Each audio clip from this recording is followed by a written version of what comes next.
So you might be a little biased. All right. So we are playing a game today, asking people out here to flip through these photos and say if it's racist or not. Okay. And you flip through the photos and just say yes. These are photos of General Lee, the car. No. Is this racist to me? Let me know, racist or not? No, ma'am. Of course, yes. The symbol is racist. So the General Lee from the Dukes of Hazzard, this car is racist. I would say yeah. So are Daisy Dukes racist? No. Those are great. Yes or no? Definitely racist. That's just confusing. Kind of confusing, yeah. I like cats, but Yeah. no. No. Peanut butter jelly is delicious. Now that is racist. No, just kidding. No. No. Heck no. I don't know. The city of Portland has decided that using peanut butter and jelly sandwiches as an example is a racial microaggression. Some cultures did not grow up eating peanut butter and jelly sandwiches. So that makes them racist. Racial, it's microaggressive. Microaggressive, okay, I guess. There's different levels to racism. That's ridiculous because, I mean, I really feel like people have redefined racism. You know, if I have control and power over you, that would be because of the color of your skin, that would be racist. But a sandwich, I mean, people don't even know what words mean anymore. And it's really irritating me, like hatred. Oh, you hate me because you don't agree or you don't like the way I live. That's hatred, you know. So it's silly. I ain't gonna be no banker's slave. I ain't gonna be no banker's slave. Robbing Peter to pay Paul from the cradle to the grave. I ain't gonna be no banker's slave. Pretty sure There you that's go, I'm pretty sure a little lot of people racist. are not too sure are racist. Kanye West is just a very confused man. He's a racist. Doesn't know. Okay, so there you go. What is racist and what is not? That's the question of the day that Leanne Macadoodle was out there. Hopefully you're hearing me better. I've adjusted the microphone. I may have adjusted it too much. So there may be back some echo. I won't know until I finish recording the show, and then I can go in and fix it. But it sounds like in my ear that there's a little bit of echo, so let me turn it down. All right, so what's really astonishing about this whole General Lee car thing is I never viewed it that way. I never viewed it as racist, as I'm sure many others haven't. But now you got this guy, this Bubba Watson, and he's out there planning on eliminating it from the iconic purchase of the car that he purchased. This pulp cultural vehicle is going to be changed. He plans on this. He's a 2-time Masters champion. He's planning on taking this Dodge that was in the Duke of Hazzards and getting rid of the Confederate flag. Have we gone overboard? Have we stepped over to the extreme side? I'm thinking we have. This is Francesco Abbruzzino. This is the Uncensored Report. I do everything from the technical to the research to hosting the show, so every aspect of it, to running the social media, just like I do for all my scoop pages, both the national and local. Haven't made hardly any money, especially for the first 5 years. I did it for free, so it's draining. We're going to talk about a few things today. Obviously, Greece is on top of the schedule. We just have to talk about that and about the whole European crisis and how that's going to impact us, especially with their no vote yesterday. I do want to cover the impact of drugs on individuals. I wanted to talk a little bit more about the standing army concept with the police force. Going to try to hit some vaccines, facial recognition, and some fracking news. First, though, we want to start with the headlines. So let's go ahead and get us over to the split screen for that. Some of the headlines that are out there today. Oh, we got doctors are prescribing amphetamines for binge eating. Not sure you need drugs for that. How about just putting down the fork? There you go. Bitcoin, I'm still not sure where I stand with this, but a lot of people are saying maybe Greece should turn to Bitcoin. And a lot of people are out there because they want the Federal Reserve off their back. The Federal Reserve is not federal. It is not the government, folks. It's owned by about 6 international bankers. and they're deciding our future. Why? And then we can't even go in and audit these guys, which is ridiculous. This is a picture here of a bare supermarket shelves in Greece, which we're going to talk about, and how many Americans may be clueless as to what's happening there, thinking it may never happen to us. So hopefully I can set that straight. Austrians, a lot of people are starting to get fed up with the European Union, so they're signing a petition to leave it. I know they have the same feeling in Italy, as I have family there that talks about it on a regular basis. The big fat divorce there. Spy tech will keep Iran in line. Not sure about that. I haven't read this story yet. The women who secretly keep ISIS running. I want to check that out. It's about the women that keep the other slaves in order, from making dinner to having sex and everything for the caliphate. I just read a brief summary and I wanted to look at that further. Greece finance minister, he resigned. This one, I wanted to talk about it. I don't know if I'll have time. It's where the Arizona papers decrying that the border fence is too high, so illegals can't get over it, and we need to make it safer so they can get over it. Are they kidding us?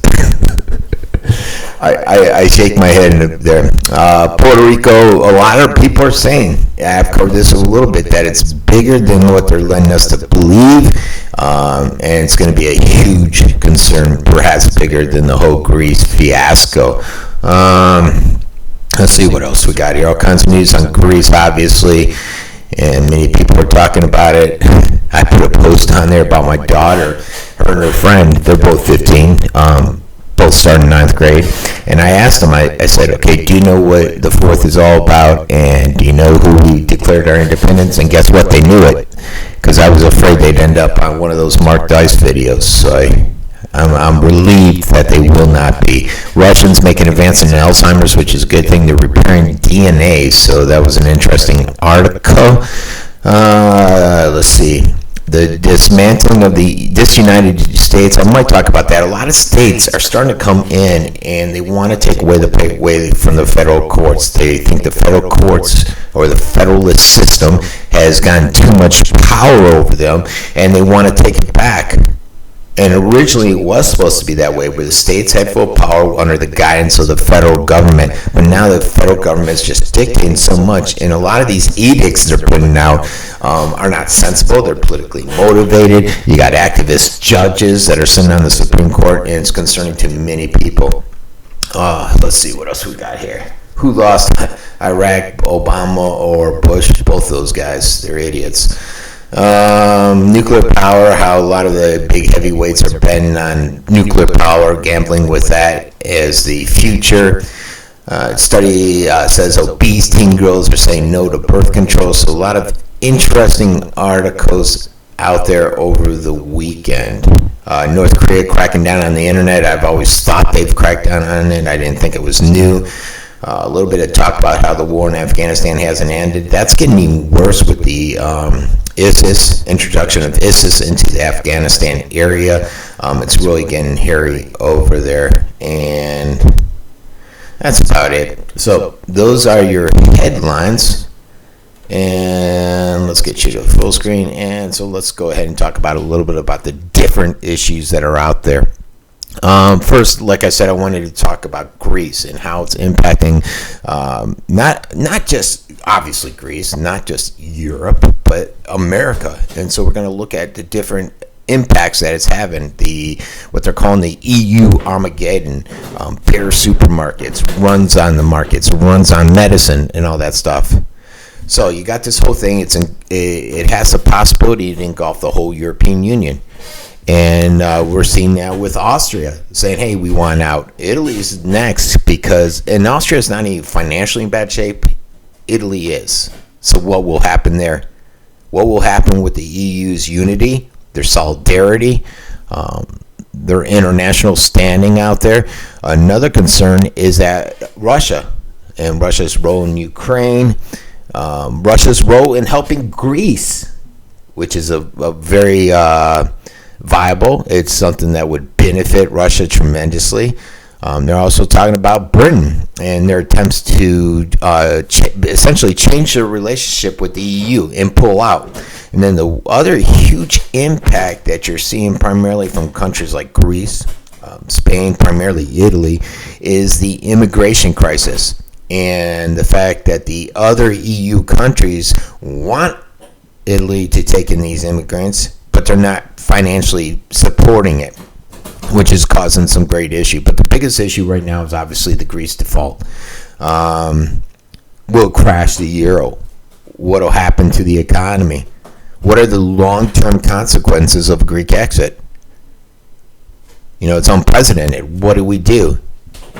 And it's not like they're huge. They only account for 2% of the euro zone's economic output. And it's not a huge deal. What the big deal is the fact that they owe $220 billion to the EU. And they say to the EU, but it's not EU. It's to the bankers, and primarily the French and German bankers that made these loans that they knew they were going to get paid back, but they loaned out the money. It's a big Ponzi scheme out there, folks. And so the EU prestige is at risk here. The Greeks are blaming the Germans. Everyone else is saying no, it's the Greeks. It's you got the Keynesian economists out there. They're blaming the obsession with austerity. And what this whole episode has shown is that the EU founders were delusional when they declared that the membership of the euro was unbreakable, because right now it looks breakable. You see destabilization. You see the economic collapse of Greece. And so what will Greece do? What if they turn to Russia for help? In exchange, they could sit there and veto the next round of EU sanctions against Moscow, or even offer access to naval facilities that the United States once used to have. Why not? We're encroaching upon Russia. Do you think they don't want to encroach upon us? Do you think they wouldn't mind going over to the EU, sitting there on the Mediterranean? Like I said, the whole boat people crisis, it's a divisive issue over there in the EU that's causing a lot of concern. Britain won't take any refugees, but they're over there saying, oh, Italy, you should take them in. And what it's doing is this whole crisis is causing a renationalization of decision-making, because they're tired of the European Union dictating what the country should do, dictating what Italy should be doing. And they're trying to push this whole austerity down their throats, which is causing chaos. People are going poor. They're living in poverty, trying to pay back the bankers. And this could happen here. The only reason we're not seeing it here, and we're going to cover in a little bit, is that whole reserve currency thing. That's key. That is key, folks. But it could happen here. A Greek meltdown, a U.S. meltdown.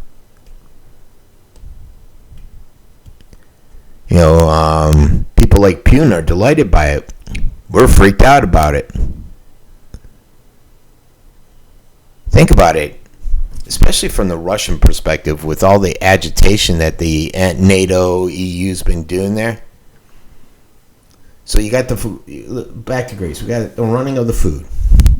The supermarkets are bled dry. Let me ask you this: if this were to happen, and I'm going to give you more detail. If this were to happen to you, would you have enough food? Jesus, we get a couple inches of rain, people are running to the market. Do you think Walmart will be open after the shelves are depleted? If you understand Greece, you know what's happening. There is no money to fill the shelves. So you got long lines at the ATMs. I think now they can only get out something like 20 euro a day. Hold on one second. I got to send this text. Okay. 20 euro a day.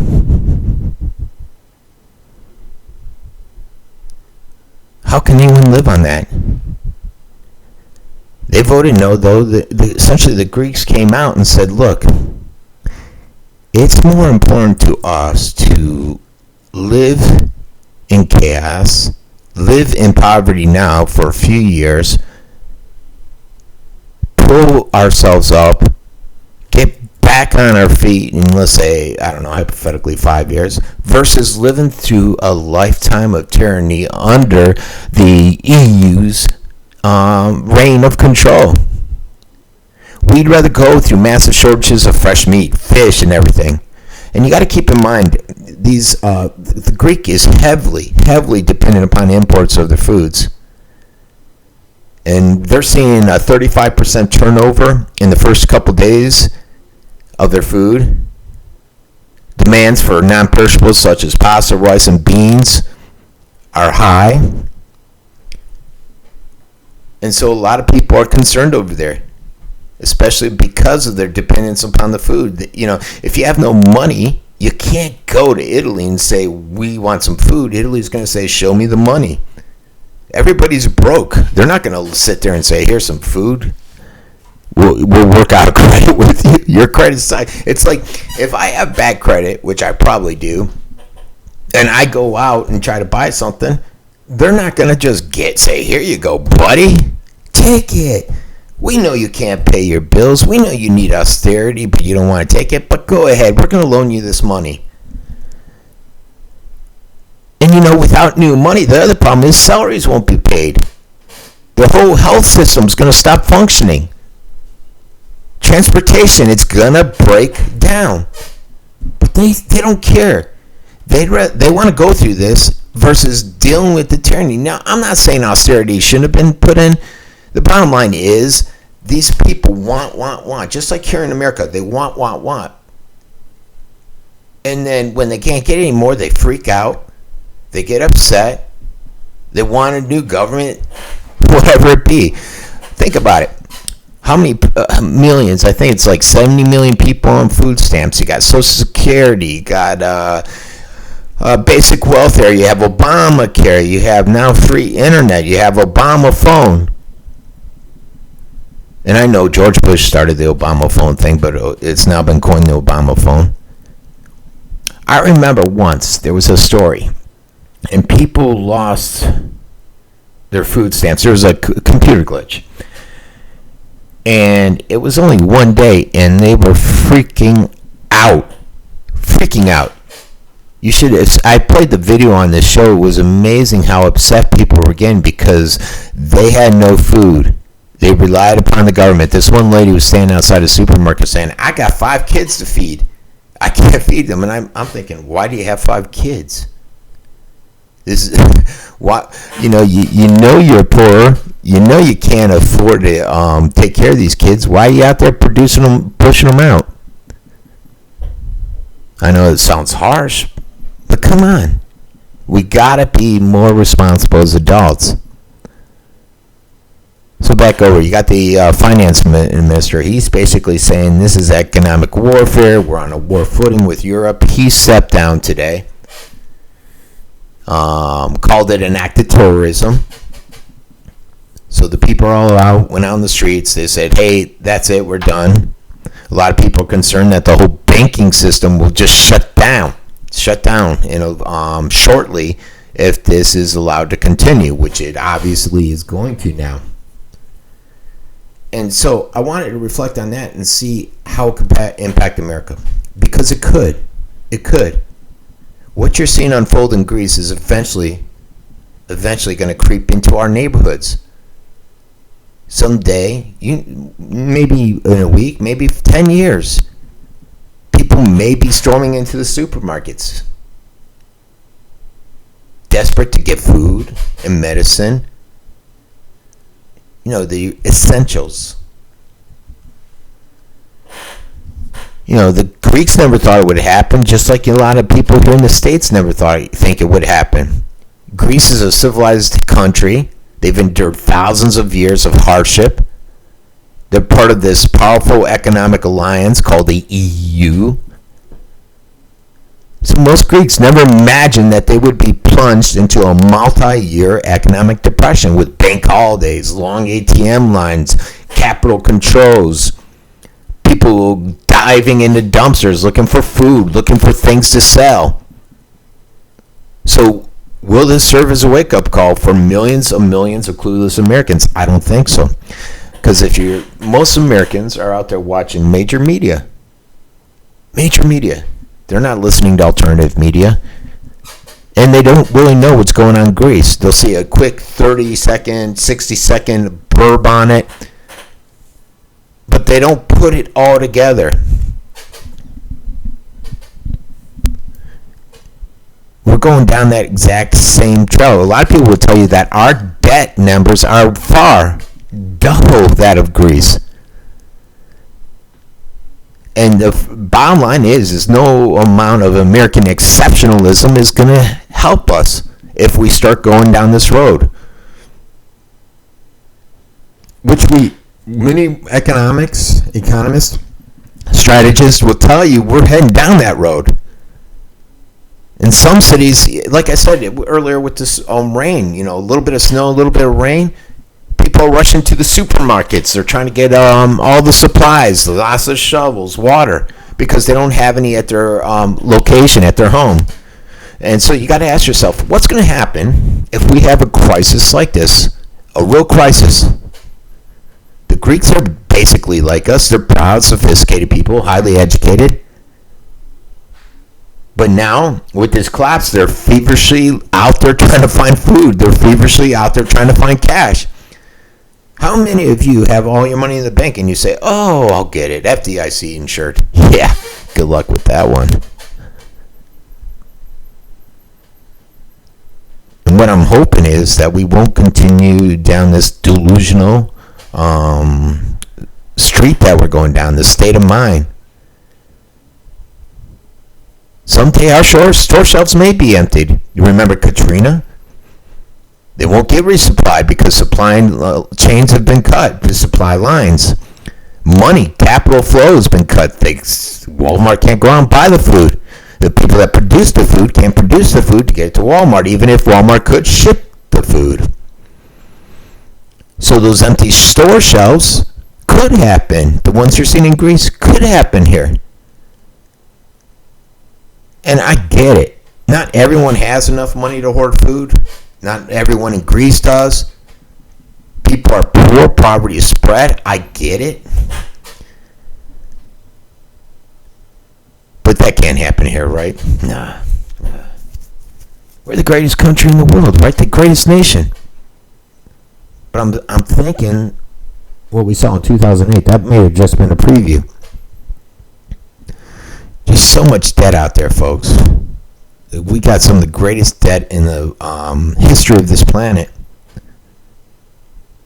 But for some reason, Americans don't want to believe it. They want to think that we're going to be the biggest, baddest USA. The dollar's not going to collapse. We're Americans. This could never happen. We'll have a recession, nothing more.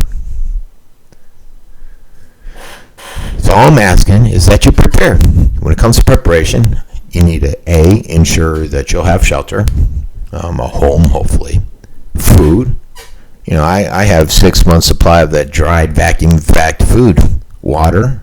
I got to get more water, but I have a good supply of water, and I have these little straws, life straws, I think they're called, where you could drink out of a polluted water, and it basically filters them. And security, obviously, I have my guns. I have a ton of ammo. And what you're going to have to see is that during an emergency, every single one of us is going to need a roof over our heads, food on the table, clean water to drink, some kind of backup source of power, which is going to be a tough one. And we're going to need to defend our families. Those are the basic things. And for those of you who are out there and you say, hey, look, I still trust the system, I'm going to urge you, look at Greece. Look at Greece. They're plunged into a full-blown economic collapse. And that could happen here in the States. Folks. All right, we're going to take a quick break so I can set up for the next segment, and we'll be right back.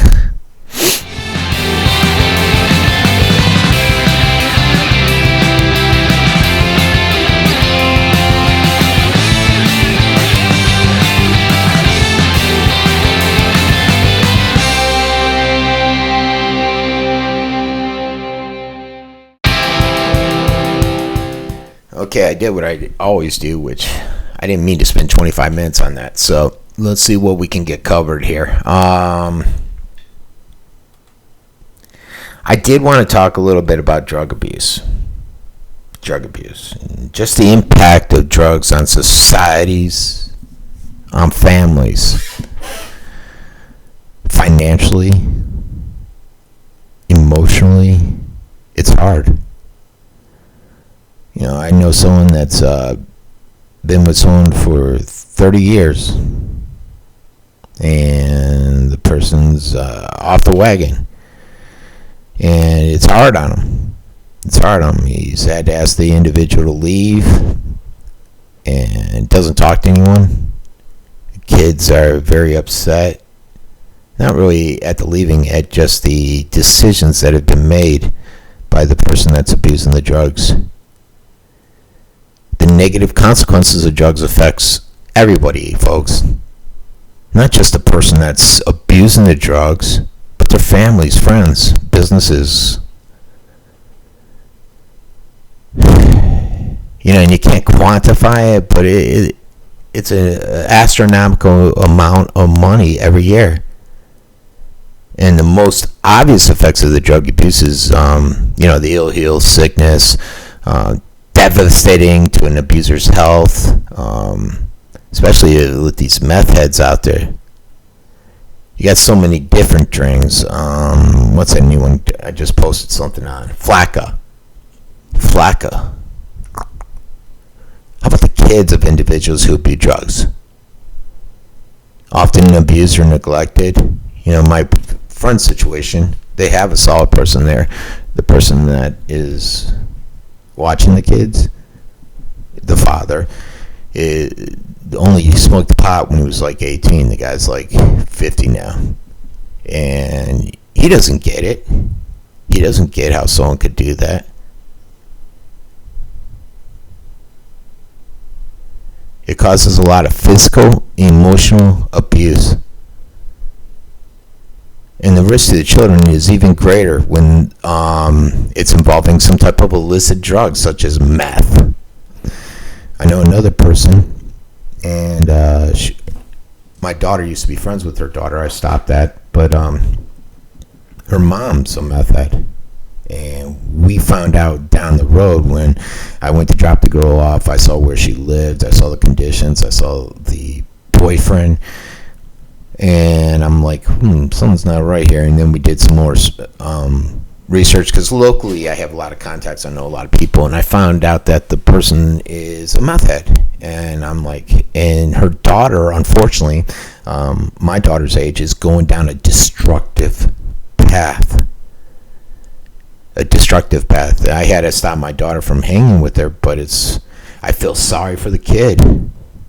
She has no father there. The mother's out on meth. The kid's running rampant.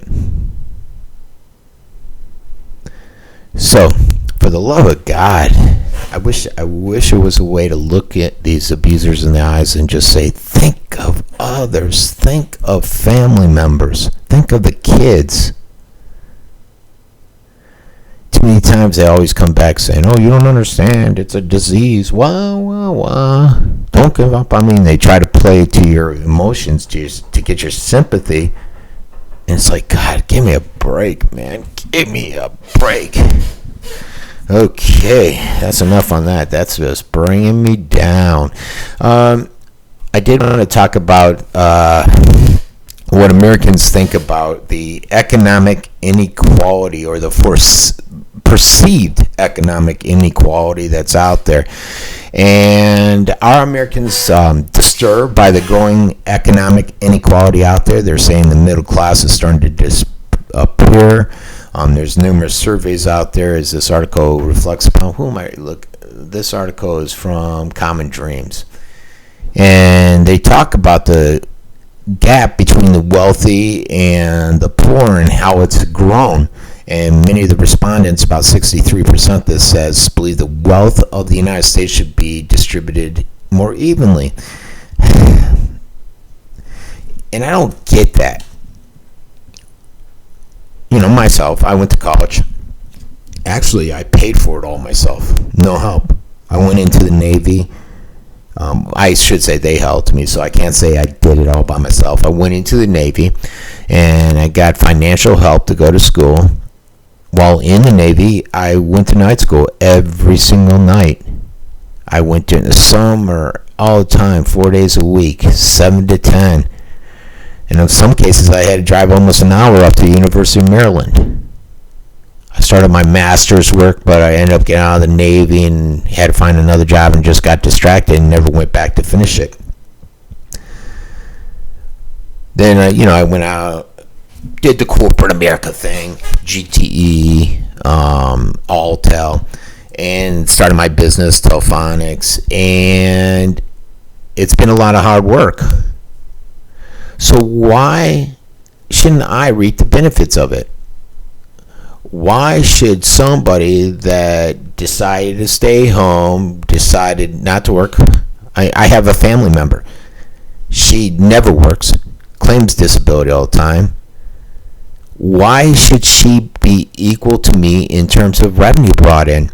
I have another sister that worked for me, got upset that what I was paying her and thought she should get half of what my company brings in. And all she did was just your basic stuff. But where does this come from? This mentality of, inequality. We deserve what you're getting. I get that they desire to share the wealth more equally. I get that. And that wealth, riches are amassed unfairly. Yes, that does happen a lot. There are a lot of people, especially real wealthy people, that are amassing fortunes unfairly. And by no means, I'm not wealthy.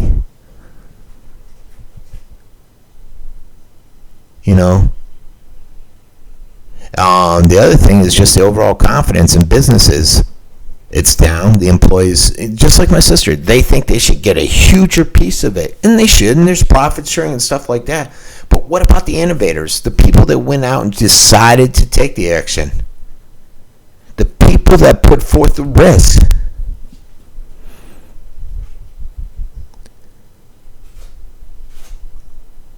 So now you got more people out there that are supporting government programs. They want government programs to help them out. Obamacare, Obama phone, food stamps.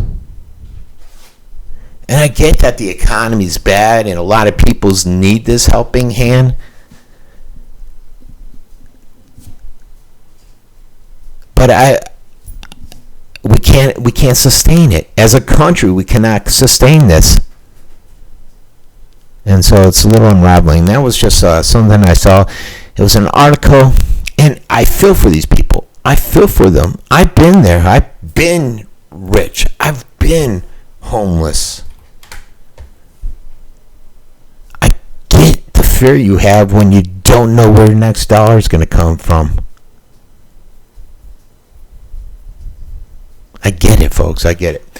All right, I did want to cover this, and this is just about something that I've been hitting hard, and it's that whole nationalization of the police, police actions, why police continue to do things, and the inaction by their superiors, which is opening the door for them to continue down this road. And again, you always got to preface it. I don't hate cops, and I don't. The majority of them are good, but a lot of them are going down the wrong road because they're indoctrinated into this mentality that we're militarized. And there's this story that happened back in July. It was in Wisconsin, the Wisconsin Natural Resources. And who's this article from? Counter-Current. So they sent these officers, 13 of them, into a no-kill animal shelter. And there was 13 officers. They were there to execute a paramilitary raid. So they go in there, and the crime was that this shelter, this no-kill shelter, was harboring a fawn that had been abandoned by her mom, and they named it Giggles. The shelter intended to turn the animal over to wildlife the next day, but that was not good enough for the DNR, Department of Natural Resources, and because they essentially forbid ownership of any wildlife or possession of wildlife, so they sent this heavily armed team. And you got to think, why does the DNR have a paramilitary? So they sent them in there and to capture and euthanize this wild animal. And there's cases like that happening all over ago. And the fact is, we didn't see this a generation ago. A generation ago, situations like this would not elicited such a violent response. Would not have elicited having people that look like they're geared up to go into Iraq busting through your door. And it's almost like the police, and this is this guy Balkel that's talking in the interview, and he makes some good points. It's like it's that the modern day police are almost unconstitutional because the founders probably never dreamed up that you'd have some kind of police force as a standing army. And just before the Civil War, the Revolution, I mean, it wasn't the stationing of British troops in the colonies that irked the Patriots. It was the fact that England was trying to use troops for everyday law enforcement. So we got that's where the whole Third Amendment came in. That Americans will not be forced to house soldiers. Forbids quartering of troops is how the actual terminology is. But it's really litigated. And I don't even think the Supreme Court has ever heard anything. But it's in the Bill of Rights. And it's in there because the largest concern was the standing army could be used for those purposes. During Prohibition, we almost had Henry Ford. He was encouraging federal officials out there to use military force to push some ill-conceived law. You know, Prohibition, but they ended up repealing it. And they didn't use the standing force that Ford was trying to get pushed. So the trend towards police militarization, it didn't begin really until the 60s when you had SWAT come out with Gates, and he started over during the riots there. What was it? The Rots riots. He formed this elite troop. They went and they trained with Marines at Camp Pendleton. They were deployed in 69 during the race riots. They went into the Black Panthers for the first time. That was one of their first tasks. Major shootout. Nobody died from it, but that's when we first started seeing this type of activity.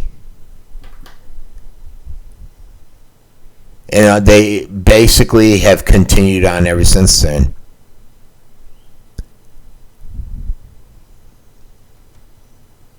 So then you get the drug war.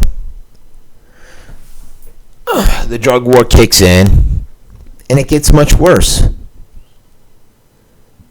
And they've just evolved from then. You got the government supplying all kinds of weapons to them. And that's the biggest fear with this whole nationalization thing is, you know, you had the government come in. They're basically supplying all this military-grade equipment to the police. The police have gone from protect and serve to a paramilitary, basically. If you look at how the garb they have on, they're fully loaded. They could go into Iraq essentially with the weaponaries that they're carrying. And then who's supplying it? The federal government. What's the next thing? Nationalization. And they won't come out and just, like I said the other day on the show, they won't come out and call it the nationalized police. They'll come out and say, look, you got to follow our edicts, our federal way of doing business, of running your police force, or you're not going to get X. You're not going to get funding. You're not going to get military-grade equipment. You're not going to get this. You're not going to get that. The lack of support. So they're not going to call it the nationalization of police. And this Balko guy comes up with some suggestions on how to reverse this whole trend of militarization, and they make sense. One is just that you don't use SWAT teams for everyday occurrences. I forget the actual number. It's in the hundreds of number of SWAT team involvement in raids each year. It's in the hundreds. But instead, why not just use them on for regulatory inspections? record the raids so that you got documentation as to what is happening. You know, why are you using divisionary devices such as flash gang grenades?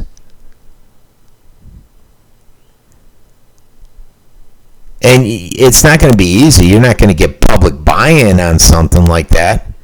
But it makes a whole lot of sense. Stop the whole, God, what is that program where the national purchase of the weapons, I-9, I forget. I've covered in detail, but for some reason I can't think. Just different ideas like that, different perspective. And, you know, my biggest issue, that's just on the nationalization. You know, they started as SWAT, they moved up, they progressed. You got the drug war, you got the supplying of all the extra equipment and surplus weaponry from the Iraq war and different wars. So, hey, what do we do with it? We funnel it down to the police at discounted pricing. And you have these situations that have occurred lately, Ferguson and everything else, and so now the Obama's like, let's do some kind of national edict. We pass that down. You either follow it or you lose all these benefits. Next thing you know, they're not nationalizing police. They're just putting out the information that you need to follow, or you're screwed. And then you have, just at the local level, one of my biggest concerns is disciplinary. I don't know if it's the unions, if it's the soft chiefs or whatever. And I've explained the story where I was at the chamber. I was just sitting up against the wall trying to get pictures, doing a job for a local scoop paper I do. And the officer's like, you can't stand there. I'm like, why? It's a fire hazard. And I was up against the wall. This officer was standing up against the door, blocking the door. I'm like, well, how's me being up against this wall out of everyone's way more of a fire hazard than you stand there? Well, I'm working. Well, I'm working here too. And his work consisted of just standing there making sure no freaks came in to shoot everybody up. So I said, fine. I got pissed. I left. I wrote the city. I said, what's the policy? Is this a fire hazard? No. She said, but let's make sure. Ask the fire marshal. We asked them. The fire marshal came back in a detailed email saying no. So I wrote the chief, who I know, and I said, look, hey, I don't know if this guy did it because I got my tattoos at the time. My hair was a little longer. I wore ripped jeans and a T-shirt and flip-flops. If he just thought I was some scumbag and be a jerk to me, or if he knew who I was, because in this area, a lot of people know me. I have like 60,000 fans on my blog where I communicate news, political stuff, just like at the national level. And he just wanted to be a jerk to me because of that. I don't know what the reasoning was. And I said, as you can see from the fire marshal and from the city of Venice, he was not correct. I feel like, A, he didn't listen. B, he abused his power. He sat there and said, hey, I'm a cop. I say you can't do this, so you can't do it. Chief wrote back and said, I'm on vacation. I'll have my captain get back to you, which he never did. And I know that guy too, Matt Mueller. But he never got back to me. And, the whole point was follow-up. I don't know if this guy was talked to, if he was corrected. Nobody told me. Is he going to continue to do this stuff?